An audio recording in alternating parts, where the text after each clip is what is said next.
नाजरीन, आज से करीब 44 साल पहले 5 सितंबर 1977 को नासा ने एक स्पेस प्रोब इंटरस्टेलर स्पेस के लिए रवाना किया था। ये स्पेस प्रोब वॉयेजर 1 के नाम से जाना जाता है, जो पिछले 44 सालों से लगातार नासा के बेस स्टेशन से कांटेक्ट में है। वॉयेजर 1 को एक ऐसे मिशन पे रवाना किया गया था जहां से उसके वापस आने की कोई उम्मीद नहीं है। ये स्पेस प्रोब डीप स्पेस में 61,500 किलोमीटर्स पर आवर की स्पीड से ट्रेवल कर रहा है और इस वक्त ये हमसे बहुत दूर खला के अंधेरों में तैरता हुआ हमें हमारे सोलर सिस्टम और इस यूनिवर्स के बारे में मालूमात भेज रहा है। और स्पेस के इस हिस्से को हम इंटरस्टेलर स्पेस भी कहते हैं। 2012 में इंटरस्टेलर स्पेस में दाखिल होते ही एक दिन नासा के साइंटिस्ट को वॉयेजर 1 की तरफ से एक ऐसा सिग्नल रिसीव हुआ जो सबके रोंगटे खड़े करने वाला था। जब उस सिग्नल को डिकोड किया गया तो उसमें एक ऐसी अजीबोगरीब आवाज थी जो वॉयेजर 1 ने रिकॉर्ड की थी। हमारी दुनिया से करोड़ों किलोमीटर दूर स्पेस की गहराइयों में वो क्या चीज थी जिसकी आवाज ने साइंसदानों के रोंगटे खड़े कर दिए थे। ये आवाज अर्थ से करीब 1400 करोड़ किलोमीटर दूर रिकॉर्ड की गई थी और ये एक ऐसी आवाज थी जो खत्म या कम होने का नाम भी नहीं ले रही थी। साइंसदानों ने कई दिनों तक इंतजार किया, लेकिन ये आवाज खत्म तो दूर की बात पर ये कम भी नहीं हो रही थी।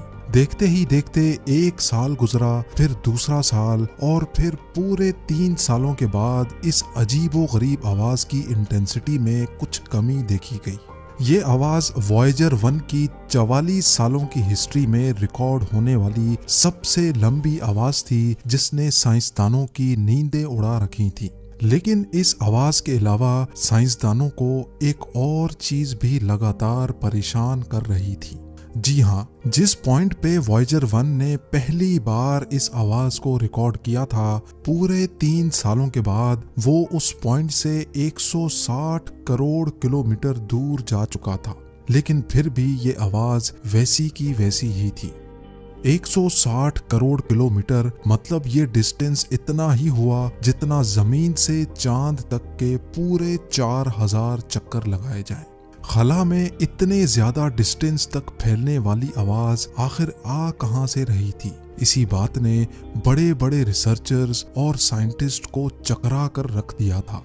एक बात तो कंफर्म थी कि हमारे सोलर सिस्टम के बाहर कोई ना कोई ऐसी ताकत जरूर छुपी है जो इस आवाज की वजह बन रही है।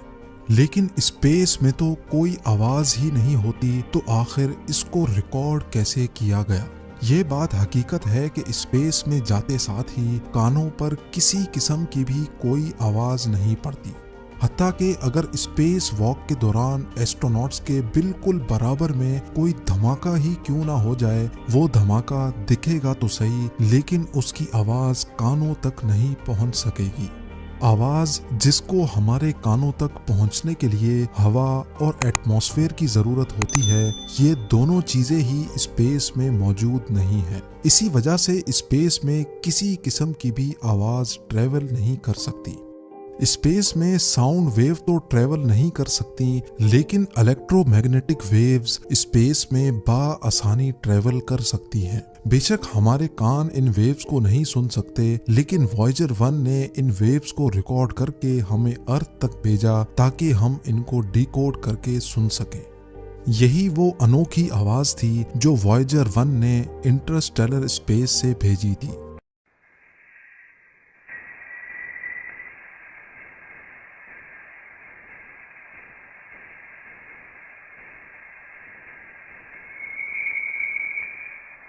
कुछ साइंसदानों का कहना है कि ये आवाज स्पेस में मौजूद प्लाज्मा वेव्स के ट्रेवल करने से आई होगी, जबकि कुछ रिसर्चर्स का कहना है कि डीप स्पेस में जरूर कुछ ऐसी ताकतें मौजूद हैं जिनकी एनर्जी की वजह से ये आवाज पैदा होती है।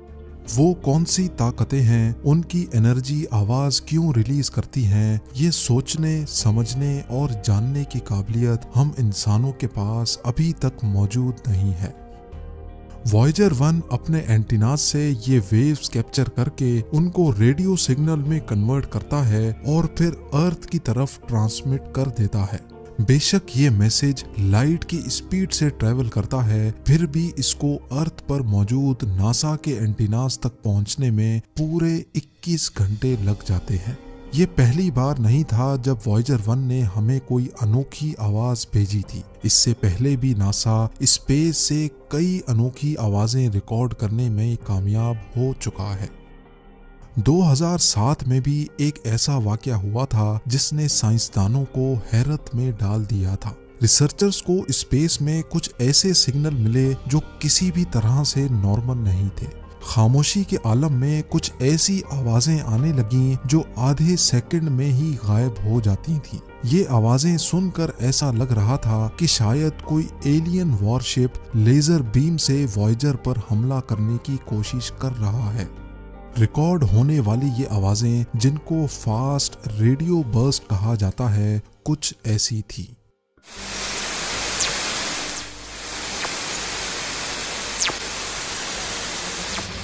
ये आवाजें सुनकर साइंसदानों को एक बात तो कंफर्म हो गई कि हम जितना ज्यादा डीप स्पेस के बारे में जानने की कोशिश करेंगे, हम उतना ज्यादा ही सवालों में उलझते जाएंगे। रिसर्चर्स का मानना है कि ये रेडियो बर्स्ट ब्लैक होल में या फिर करोड़ों लाइट ईयर्स दूर किसी सुपरनोवा एक्सप्लोजन का नतीजा हो सकती हैं। कई रिसर्चर्स का तो ये भी ख्याल है कि दूसरे प्लैनेट्स में एलियंस हमसे बहुत ज्यादा एडवांस्ड हैं और वो अपनी स्पेस शिप्स को इन रेडियो बर्स्ट के जरिए चार्ज करते हैं। शायद इनमें से चंद रेडियो बर्स्ट हमारे स्पेस प्रोब से टकरा गए हों या सिर्फ उसके बराबर से गुजरे हों, लेकिन इस अजीब आवाज की असल हकीकत अभी तक किसी को भी मालूम नहीं है। ये तो रही वो आवाजें जो नासा ने इंटरस्टेलर स्पेस से रिकॉर्ड की, लेकिन ऐसी अजीबो गरीब आवाजें रिकॉर्ड करने के लिए इतना दूर जाने की भी जरूरत नहीं है। हमारे अपने सोलर सिस्टम से भी नासा कई अनोखी और खौफनाक आवाजें रिकॉर्ड कर चुका है। वॉयेजर 2 जो नासा ने हमारे सोलर सिस्टम के प्लैनेट्स की रिसर्च के लिए लॉन्च किया था, उसने भी कई ऐसी आवाजें रिकॉर्ड की हैं जिन्होंने पूरी दुनिया को परेशानी में डाल रखा है।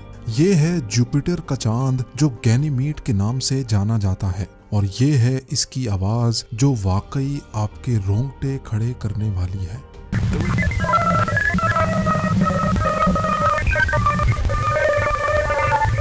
साइंसदानों का मानना है कि ये आवाज ऐसी इलेक्ट्रोमैग्नेटिक वेव्स की हैं जिनसे पोलर लाइट्स बनती हैं। जिस तरह अर्थ के कई हिस्सों में आसमान पर पोलर लाइट्स नजर आती हैं, इसी तरह सैटर्न, जुपिटर और गैनीमीड में भी पोलर लाइट्स बनती हैं। और ये पॉसिबल है कि जो आवाज अभी आपने सुनी वो जुपिटर के मून गैनीमीड में पैदा होने वाली पोलर लाइट्स की कन्वर्टेड आवाज हो। अभी तक जो भी अजीब आवाजें आप सुन चुके हैं वो किसी और ने नहीं बल्कि नासा ने ऑफिशियली पब्लिश की हैं और उनमें कोई एडिटिंग नहीं की गई। सैटर्न जो हमारे सोलर सिस्टम का ही एक प्लेनेट है, नासा ने यहाँ से भी कुछ अजीब आवाजें रिकॉर्ड की हैं।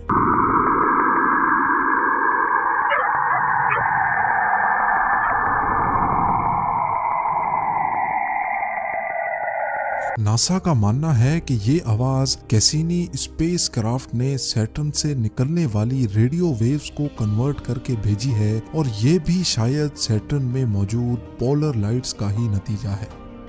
वॉयेजर 1 जो पिछले 44 सालों से लगातार हमें आउटर स्पेस की फोटोज और इंफॉर्मेशन फराहम कर रहा है, दुख की बात यह है कि अनकरीब हम उसको हमेशा हमेशा के लिए खोने वाले हैं। नासा का कहना है कि वॉयेजर 1 के पास सिर्फ इतनी पावर मौजूद है कि वो अगले 1 या 2 सालों तक हमसे कांटेक्ट में रह सकता है। उसके बाद हमारे पास सिर्फ उसकी ये फोटोज ही बाकी रह